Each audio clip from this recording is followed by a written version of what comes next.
MJ incubator and chicks care channel को आपण मानक स्वागत। चलतु आज आम गोटे मेसीन देखा 60 अंडार सेमी ऑटोमेटिक मेसीन आ से मेसीन विषय आपको कहूँ। आसतु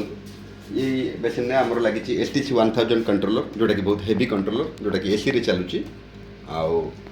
ता सहित आपन ये आडाप्टर पिन अच्छी मु लीड खोलिक देखा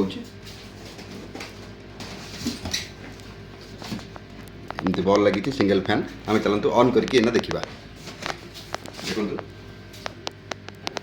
ये आडाप्टर को प्रथम प्लग इन करेंगे सहित ये आपंकर एसी करेन्ट प्लग इन करेंगे बल्ब बर्तमान मुझे स्विच ऑन कर देखो आप मेसीन स्टार्ट हो गला आप देखिपे मेसीन स्टार्ट हो गला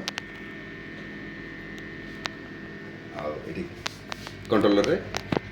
टेम्परेचर कंट्रोल चलला जोटा कि बर्तमान 25.7 डिग्री अच्छी ये कंप्लीट इंक्रीज होगी 37.7 रे आपंकर ऑटोमेटिक बल्ब ऑफ हम तापर टेम्परेचर 37.4 आसिले बल्ब पुणी ऑटोमेटिक जल ए रिजल्ट आपंकर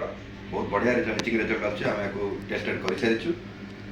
आदि आम कौन कौन आपको प्रोवाइड कर देखो बर्तमान बक्स खोली दूसरी मुझे देखूँ एमती आपंकर सिंगल फैन सिंगल होल्डर रहित देखिपे गोटे पानी कंटेनर अच्छी सहित गोटे मर्क्यूरी रूम टेम्परेचर मीटर गोटे 12 वोल्ट आडाप्टर गोटे साइड आप देखिए गोटे ह्यूमिडिटी चेक करने ह्यूमिडिटी मीटर प्लस दीटा 60 वाटर फिलिप्स बल्ब ये जिन आम आपको प्रोवाइड करुँ आ सी भी कैश ऑन डिलीवरी अवेलेबल अच्छी आप ऑल इंडिया कौटी भी थे कैश ऑन डिलीवरी नहीं पारे खाली आमको डिलीवरी चार्जटा आगुआ पेड करा पड़ो आ बहुत अफोर्डेबल प्राइस रे अच्छी आपने यूज करेंगे जदि आप मेसीन ने इंटरेस्टेड अच्छी तले दिए नंबर में आम सहित जोगाजोग करूँ रही जय जगन्नाथ।